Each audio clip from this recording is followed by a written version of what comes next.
we explore how the Queen has managed some of her greatest trials and tribulations. Anything that could go wrong did go wrong. It was like slap, slap, slap across the face of the royal family. From scandal and disaster... The flames seem to be 200 feet high. She's standing there, this small figure in a raincoat. You could see it in her face. The emotion was palpable. To tragedy and murder. My brother and I were up at the castle, and we actually heard the bomb go off. We went to smithereens. And of course, there was nothing left. And find out what it takes to be Queen when your family and the nation are tested to the limit. She is. She's getting out of the car. Nobody knew what the reaction was going to be. It was a very dangerous time for the royal family. Being queen, being monarch. Grenfell Tower, June 2017. The worst residential fire in the UK since World War II. 72 people were killed. Dozens more were injured.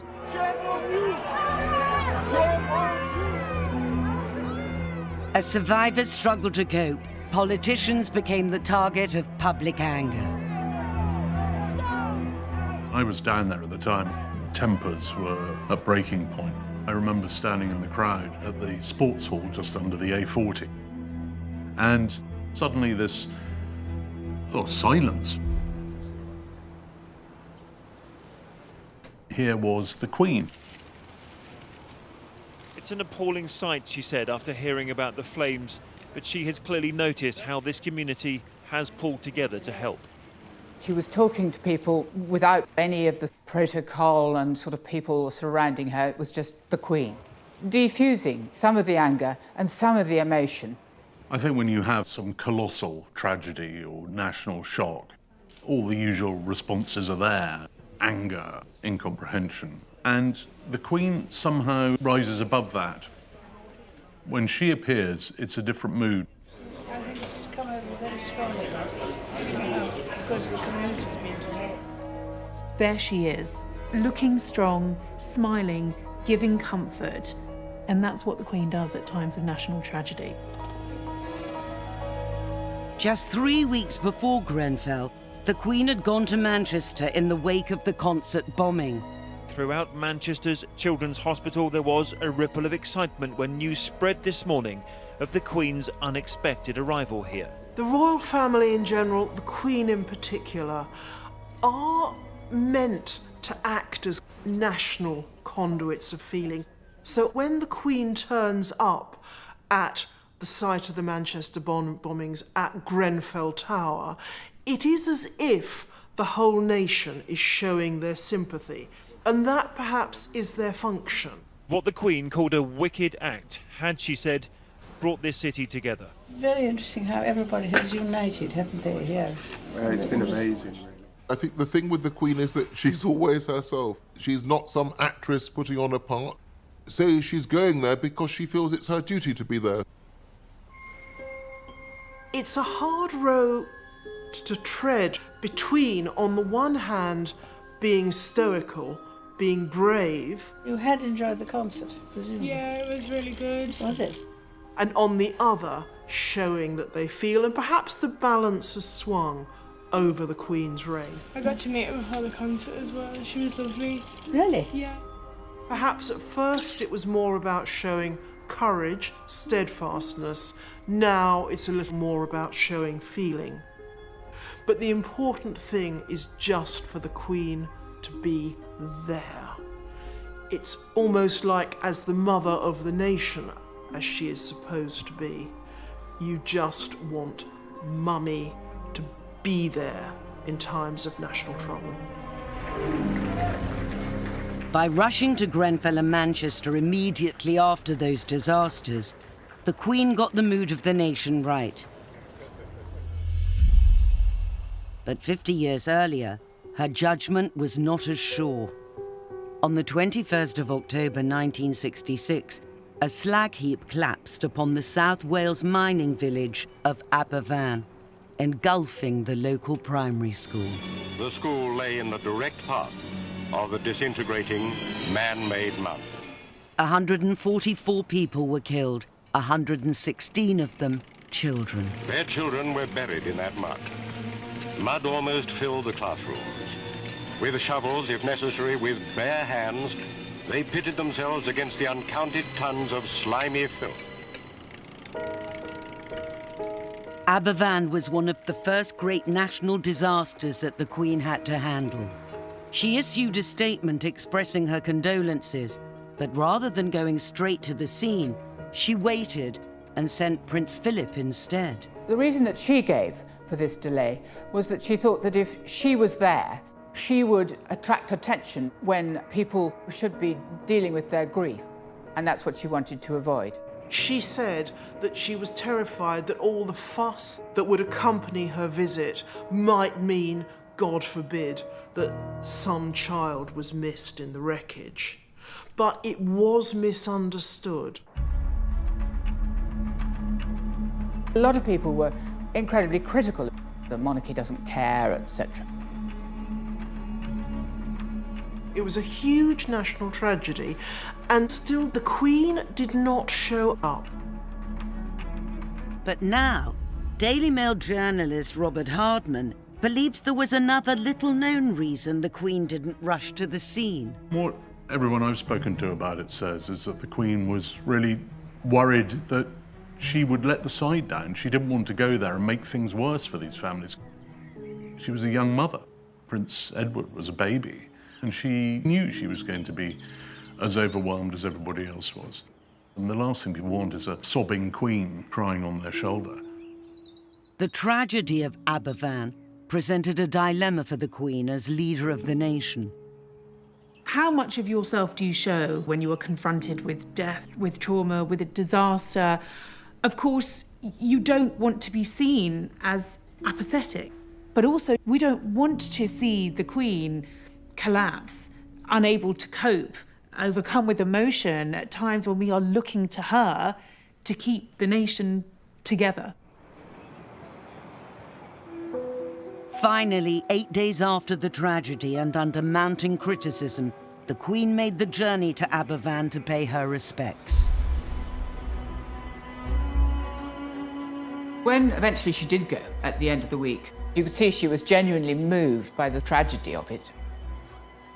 When she actually arrived, she spoke with families. There was one woman who'd lost 7 members of her family, and the Queen just sat with her, quietly, saying nothing for half an hour. That was the Queen showing her humanity. The occasions when you see the Queen display her grief, those occasions are very few and far between. But you really do see that emotion in her face. She saved the situation, and I think the lesson was that it's really important to make an instant appearance and not to wait. The Queen learned from her mistake at Aberfan. Over the past 50 years, she's worked hard to make up for it, returning to the village 4 times to meet bereaved families. I think if you ask anyone who's worked with the Queen a long time to name her regrets, one that usually pops up is Aberfan. The Queen said that she has to be seen to be believed. It's one of her favourite mottos. But she has also to be seen to feel, to care.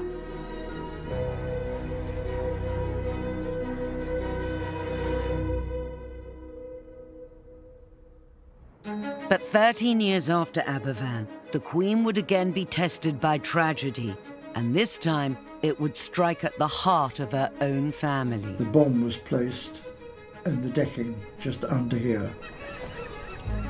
We saw the police rush back. There was utter mayhem.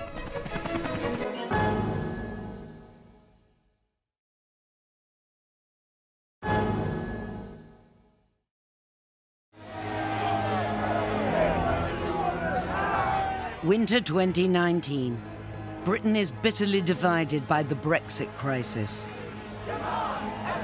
On the 24th of January, the Queen makes a telling speech to the Sandringham branch of the Women's Institute, that's read as an allusion to Brexit. She talks of the importance of respecting the other person's point of view, seeking out common ground, and never losing sight of the bigger picture. This is the stuff of what being a sovereign is, uniting rather than dividing. It'd be very interesting to know what the Queen thought about Brexit. But she has transcended all that. The monarchy should be a unifying factor. People up and down the country admire her.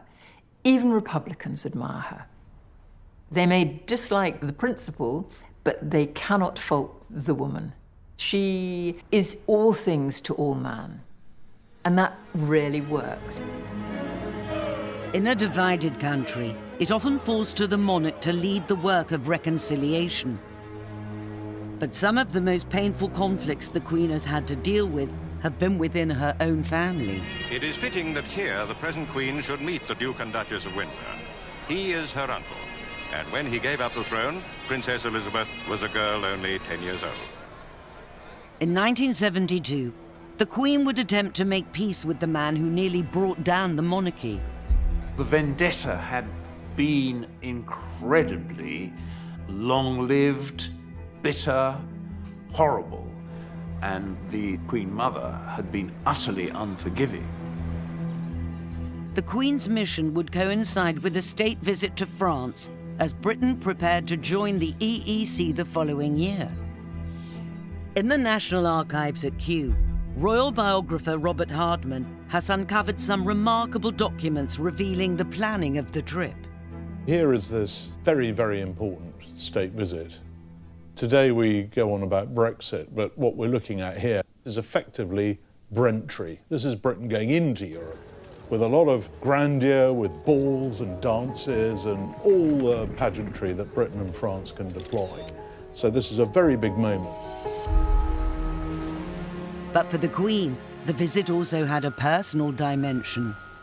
Paris was the home of her uncle, the Duke of Windsor, formerly King Edward VIII, exiled to France after giving up the throne for American divorcee Wallis Simpson. This was the man who had abdicated in 1936, and the abdication had really shaken the monarchy. It was a dereliction of duty. It was the worst thing for the monarchy in the 20th century. And it had defined and shadowed the reign of the Queen. As the Queen prepared for the state visit, her uncle was dying of throat cancer. Here we have a letter from the palace to the British ambassador in Paris saying, please make sure there is time in the Queen's schedule for her to visit her uncle, the Duke of Windsor.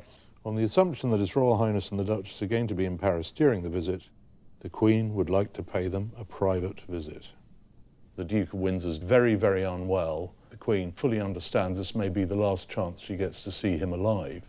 The Queen realized that for the sake of unity, to heal this terrible internecine family rift, that she should make a gesture to the Duke of Windsor at the very end of his life. But for the organisers of the state visit, the Queen's meeting with her uncle was fraught with danger. The embassy and at the Elysee Palace and at number 10, what they're really worried about is what happens if he dies either during or just before the visit. And this causes terrible diplomatic seizures. What we have here is a memo to the Prime Minister explaining all the various options. The reports of the Duke's health are becoming more discouraging. The Duke himself has recently cancelled a visit to Spain. Up to what point can he die without ruining the visit? What it boils down to is he can die some weeks before the visit, he can die after the visit, just can't happen during.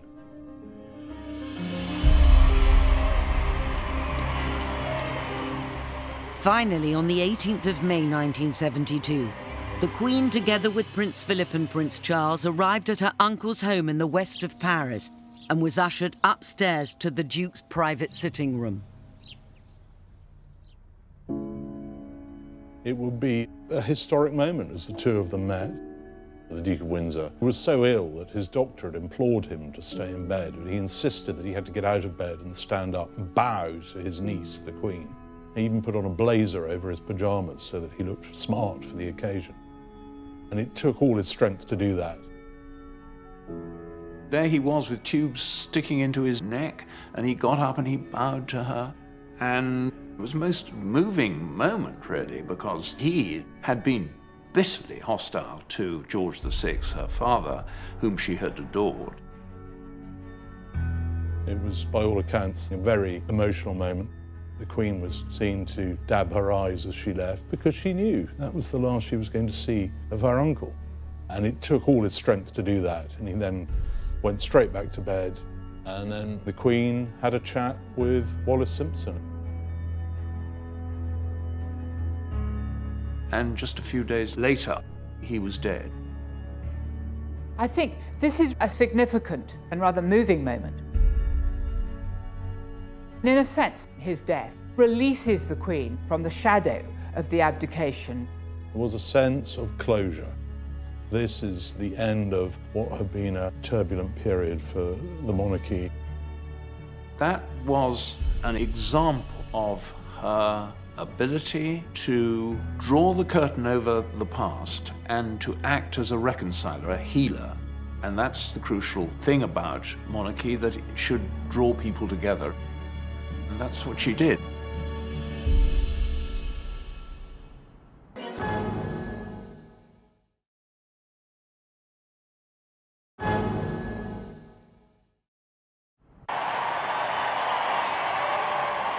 Over the course of her reign, the Queen has acted as a unifying force for the nation. But 40 years after her truce with her uncle, the Queen would be called upon to perform an even more demanding gesture of reconciliation, making peace with a man who had overseen the murder of one of her closest relatives. Lord Mountbatten was Prince Philip's uncle, and also a very key player in the political, military, social life of the nation. And he was very close to the royal family. He was, after all, great uncle to Prince Charles, who worshipped him. Every August, however, Mountbatten was off the royal scene, gathering with his immediate family at their summer holiday home, Classiebawn Castle in the northwest of Ireland. The whole coast was so remote, quiet. It was blissful. It was one of the most enchanting places in the world.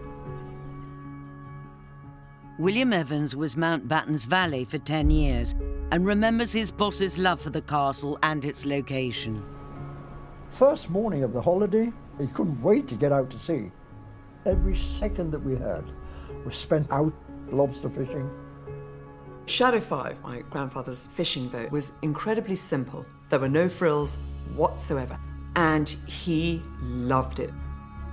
India Hicks, Lord Mountbatten's granddaughter, has spoken only rarely about the holidays she spent with her grandfather at Classiebawn. He would try and get as many grandchildren as possible to come every single day. And the excitement of when the lobster pot was pulled out of the water and you could smell it, that Irish smell and the salt water and the lobsters. But idyllic Classiebawn is just 18 miles from the border with Northern Ireland, and in 1979 the Troubles were at their height. It is extraordinary that just when tension and violence were at their most acute, Mountbatten still did his summer holiday in Ireland. All the family tried their best, but there was no way they would stop him going to Classiebawn. August the 27th, 1979 was a glorious day. Mountbatten and his extended family, including his daughter and twin grandsons, set out on Shadow 5. But just as they reached open water, tragedy struck. My brother and I were up the castle, and we actually heard the bomb go off. We saw the police rush back for their binoculars. There was utter mayhem. The bomb was placed in the decking just under here, which is just close to where the steering wheel is.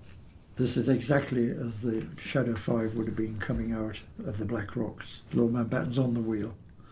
And up above is the coast road, where the terrorists were waiting to remotely control the bomb, blew it to smithereens. And of course, there was nothing left. Lord Mountbatten, one of his twin grandsons, 14-year-old Nicholas Knatchbull, and a 15-year-old crew member, Paul Maxwell, were killed. Another passenger, the Dowager Lady Brabourne, died the next day in hospital. It would be hard to define a more cowardly attack in the annals of high-profile terrorism than to blow up a grandfather with his children out fishing on holiday. The Queen was at Balmoral when she received the news of Mountbatten's death. The twin who was not killed later came up to Balmoral, and he arrived late at night and the whole house was shut up, and the Queen rushes down the corridor to greet him, to sort of, enfold him, if you like. And that's a side of the Queen we don't often see. Mountbatten's death hit the royal family really hard. I mean, he was very close, particularly to Prince Charles and to the Queen.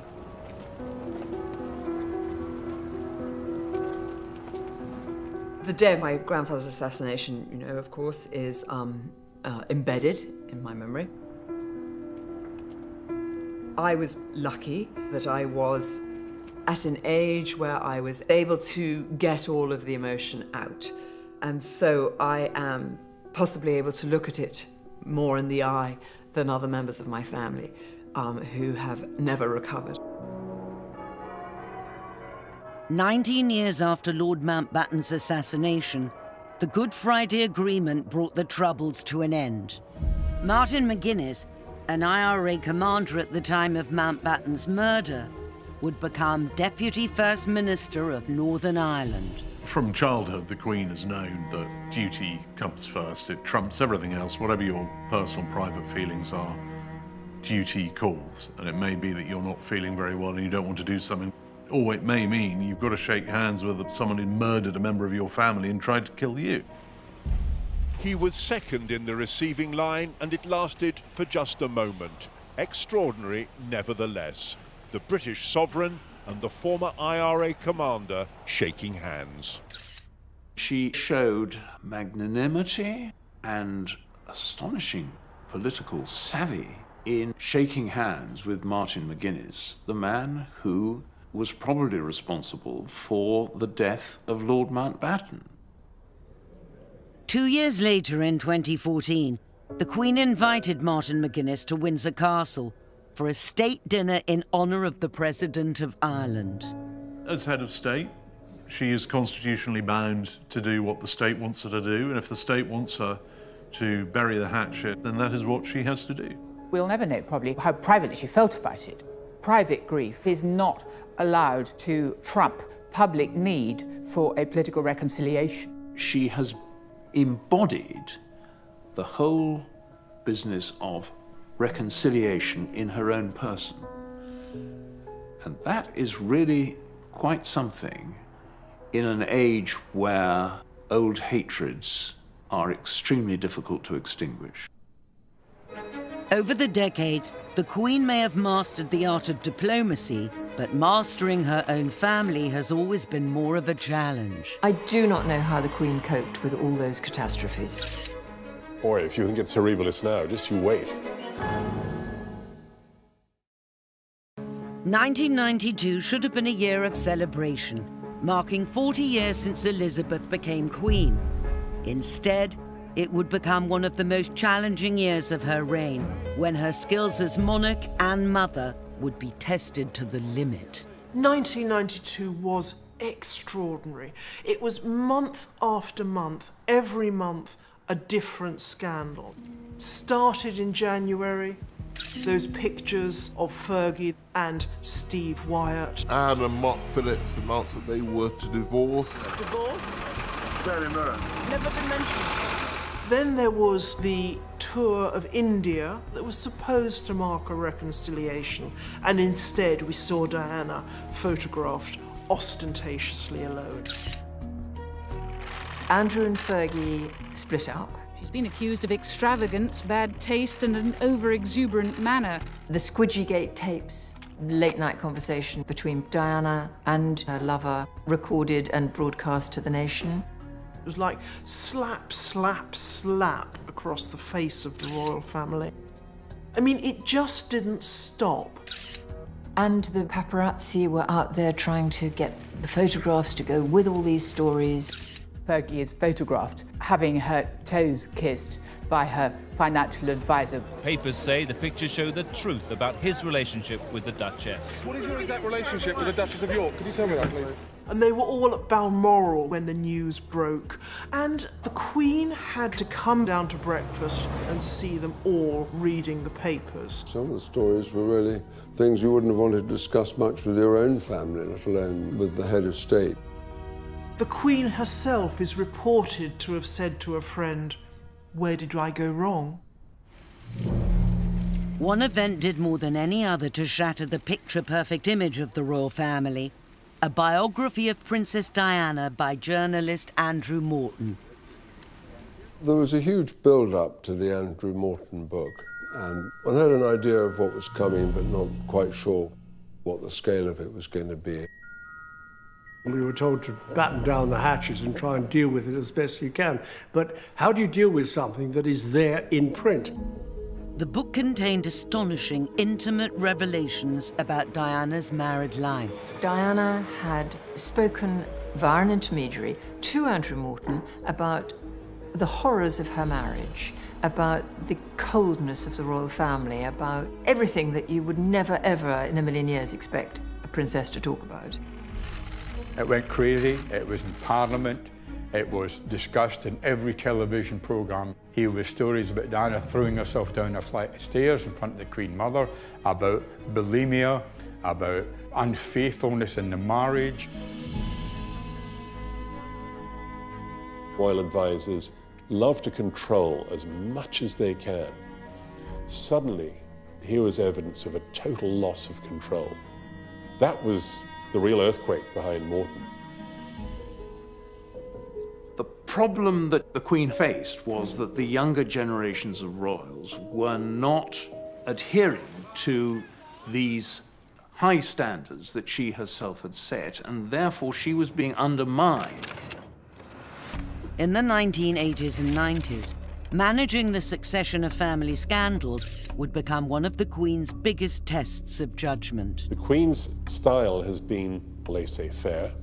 Sometimes I thought too laissez-faire. There were many times when I was working for Princess Diana when I wished that the Queen would intervene more. And I think there were times when a bit more direction from above could have produced a much happier result.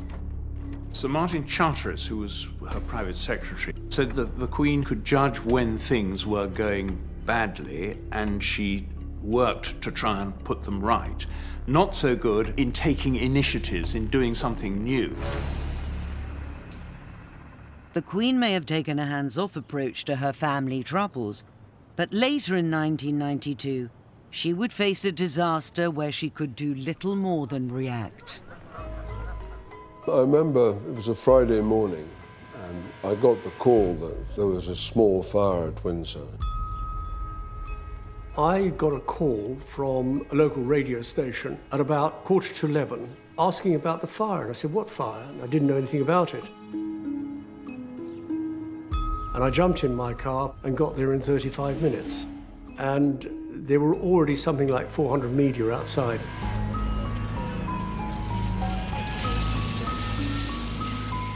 From 5 miles away you could see smoke, and you could actually see flames from about a mile away. It was horrific. I was probably the first BBC reporter there, and it was just astonishing to see this seemingly impregnable building in flames. The fire began in the North Wing when an unattended builder's lamp set fire to a curtain. What started as a fire in a small private chapel soon spread. Some of the most famous rooms where some of the most important moments in modern royal history had happened. At one point, there was this extraordinary scene. Soldiers, castle staff, cleaners, cooks, all passing Leonardo drawings, carpets, vases, priceless items from hand to hand just to get them out of the path of the fire. The only member of the royal family who was in residence at the time was Prince Andrew.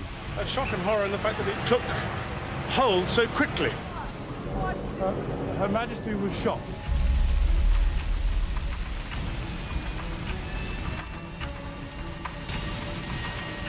The Queen arrived to see the house which she'd grown up in, the place with so many memories, the place from which her family take their names. And there it was, going up in smoke. At one stage you thought, well, they've dampened it down, and the next thing, the Brunswick Tower right over in the northeast corner was like a chimney with flames shooting out.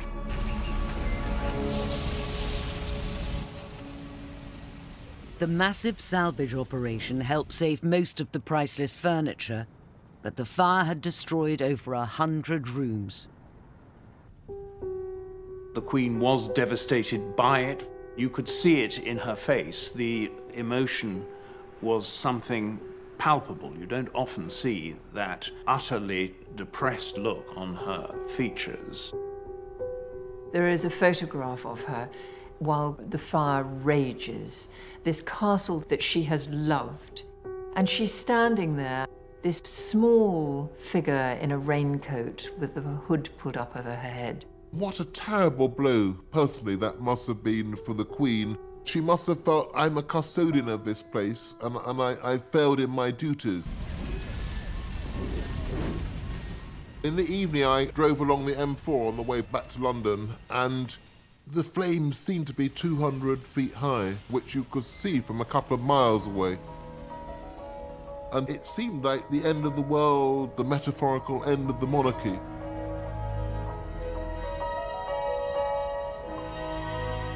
Four days after the fire, the Queen delivered a speech at the Guildhall in London.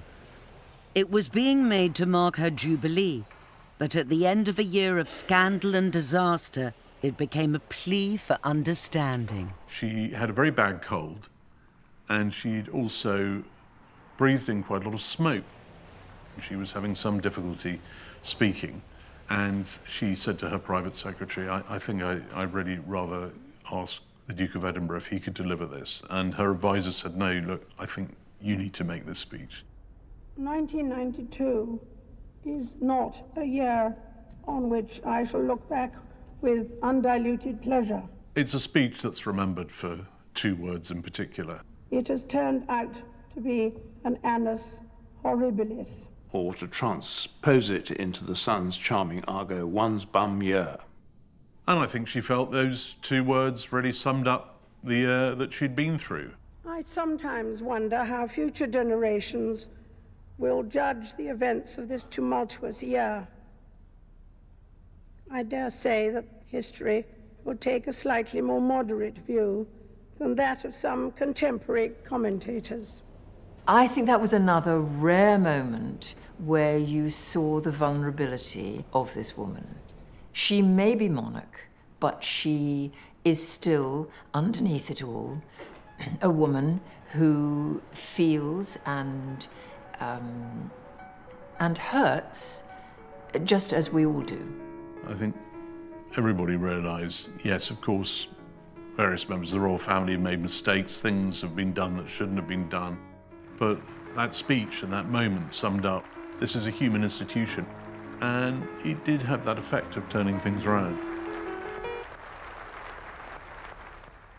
But 5 years later, the Queen would face an even greater tragedy that would shake the monarchy to its core. The country was desperate for some sign of grief from this royal family. I think it's disgusting that they have not appeared or said a word. It was a very dangerous time, I think, for the royal family.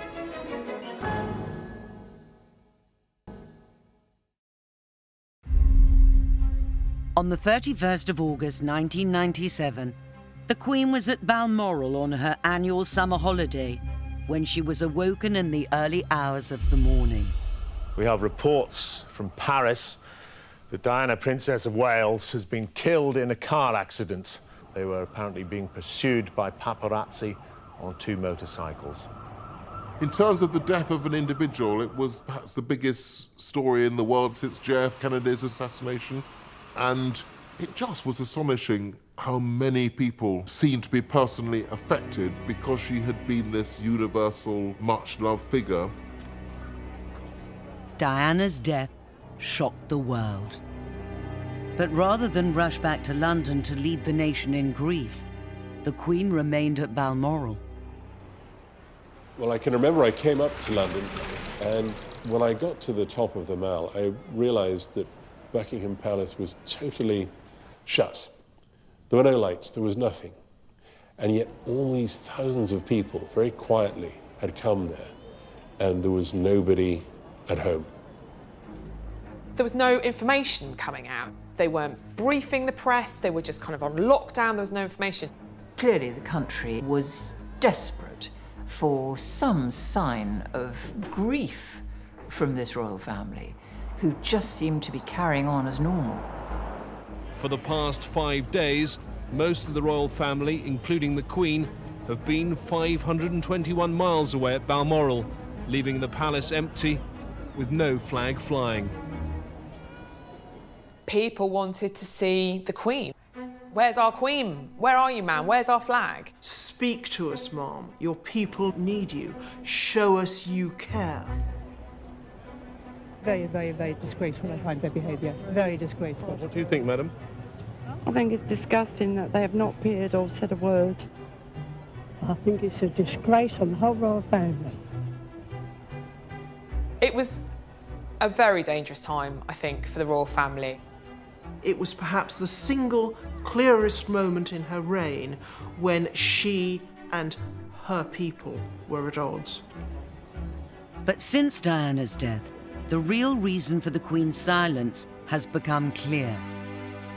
That week after Diana died, the Queen, I think probably rightly, decided to stay in Balmoral to look after the boys, because the boys were her prime concern.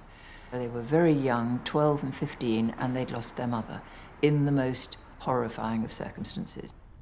I mean, the most horrendous tragedy for any family, but to have to play it out in the public gaze. She decided to keep the family very private and put her family first. In Diana's death, you saw a tragedy hit a family. They may have been royal, but they were just a family. Prince William and Prince Harry looked uncomfortable in front of the cameras, but this was their first opportunity to read for themselves the touching messages left for them by a grieving public. I think that outpouring of grief and shock took the royal family hugely by surprise. Certainly, I think the Queen was quite shocked and didn't really know how to deal with it. More than any other tragedy of the Queen's reign, the death of Diana was a conflict between her two roles. On the one hand, there's the public grief, and the Queen is expected to lead that. And on the other hand, a really terrible, traumatic tragedy for her as a private individual. And these two things meet in a way that they hadn't met before in her reign. Finally, 5 days after Diana's death, and as public anger was reaching boiling point, the Queen returned to London. There we see the Queen leaving Northolt-Now Airport on the way down from Balmoral. To me, the most significant turning point of the Queen's reign, and I was there covering it for the BBC live, was the day that she returned from Scotland. Wesley, what is the mood outside Buckingham Palace at the moment? It's extremely sombre mood and a very sombre scene. There are literally thousands of people here.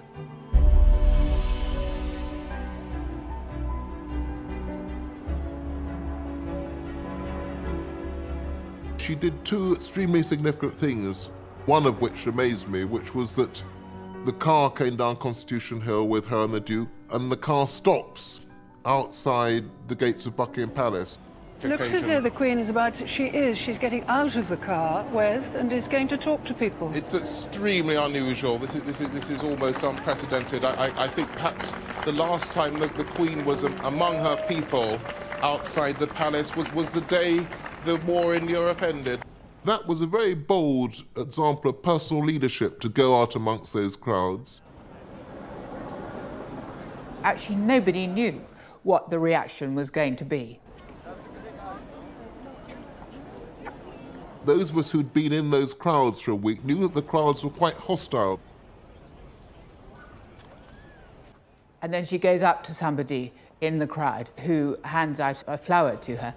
And the Queen says, would you like me to put that with the others? And the woman says, no, it's for you. And from that moment, the sort of crowd flips, and it's no longer the hostile crowd that it had been. The Queen had won over the crowds, but now she had to win back the nation with one of the most significant speeches of her reign. The speech was delivered live. It wasn't pre-recorded, as most of her television appearances are. I happened to hear her doing the one run-through and then straight into the speech live at a moment of very, very high emotion. The reason that the crowds were the shot behind, they only had one camera, and they said, well, let's have the crowds behind. Like anyone of my age, I have seen the Queen speak so many times, and she has a way of speaking that is very, in a way, rather formulaic. But when she spoke after Diana's death, that for me was something completely different. What I say to you now, as your Queen and as a grandmother, I say from my heart. First, I want to pay tribute to Diana myself. She was an exceptional and gifted human being. In good times and bad, she never lost her capacity to smile and laugh, nor to inspire others with her warmth and kindness. She'd chosen absolutely the right words. To say that she was speaking not just as the Queen, but as a grandmother, it automatically made you understand why we hadn't seen her that week, because she had been looking after her grandchildren, those two grieving boys. She managed to convey a sense not just of the national tragedy, but also of the private grief that the royal family was going through, and that's why the speech worked. I thought it was a grandmother speaking and not a queen. I was quite moved by it. She sounded very sincere, and she looked as though she was very moved, and I think that will satisfy everyone. I thought she said everything she should have said. Can't think of anything that she left out at all. What I thought was very striking being there that day was that she brought the country together. So I think with the Queen there is very, very powerful personal leadership. Diana's death marked a turning point, and in recent years the royal family has become more open about publicly expressing emotion. In 2017, Prince Harry gave a remarkable interview. So Hazza, how are you today, really? Today I'm okay. I'm a little bit nervous, a little bit tight in the chest, but otherwise fine. Speaking to a newspaper podcast, he talked for the first time publicly about the emotional impact of his mother's death. Losing my mum at the age of 12 and therefore shutting down all of my emotions for the last 20 years has had a quite serious effect. And actually, all of a sudden, all of this grief that I'd never processed started to come to the forefront. I was like, there's actually a lot of stuff here I need to deal with. In that interview, Prince Harry was incredibly candid. To hear him admit that it had taken him the best part of 2 decades to cope with the grief of losing his mother, to hear him talk about coming close to the point of a complete nervous breakdown, this was absolutely extraordinary. But it was 20 years of not thinking about it, and then 2 years of total chaos. Quite hard to believe that such a senior member of the royal family would be speaking so openly. For a century or more, the royals have been stoic about emotion. But what we want from our royals is changing. The youngest generation are very aware of that, and that really shows how far the royal family's come. In the future, it will be William and Harry that the nation looks to in times of grief and tragedy. The nation has always had a place in its heart for both of those boys. Having gone through such a personal tragedy, I think that resonated with people. Anyone who's suffering tragedy themselves can feel that Princes William and Harry understand because they have been there themselves, and they felt the pain just as anybody else would do. I think William and Harry both inherit different qualities from different family members. So William has got a bit of his grandmother's and his father's stoicism. Harry's hilarious. Welcome to Canada! Grab a picture! See all the competitors come by. He's his mother's son. He's very warm and he wears his heart on his sleeve. The Queen and members of the royal family are part of an institution that was going long before they arrived in the world and will still be there long after they've left the world. And I think that gives them a very unique perspective on the things that go wrong in life. I think you could do a lot worse than those 4 youngsters leading the new generation.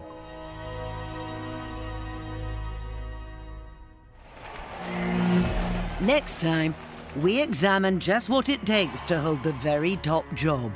She's got a great personality, very much a character.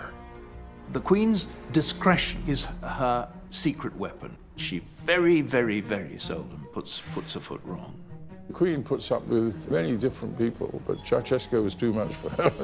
She made it quite plain. She's always going to be the most important person in a room, but she doesn't have a sense of importance. One of her favourite jokes is if a phone goes off, she says, "Oh, that must be somebody very important."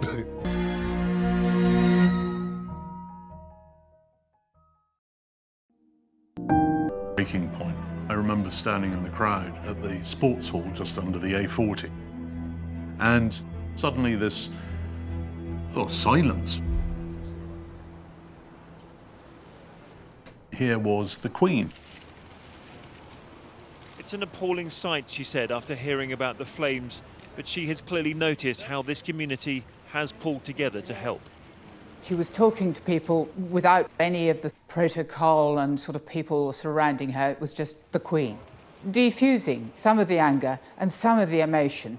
I think when you have some colossal tragedy or national shock, all the usual responses are there. Anger, incomprehension. And the Queen somehow rises above that. When she appears, it's a different mood. I think she's come over very strongly. It's because the community's been to help. There she is, looking strong, smiling, giving comfort. And that's what the Queen does at times of national tragedy. Just 3 weeks before Grenfell, the Queen had gone to Manchester in the wake of the concert bombing.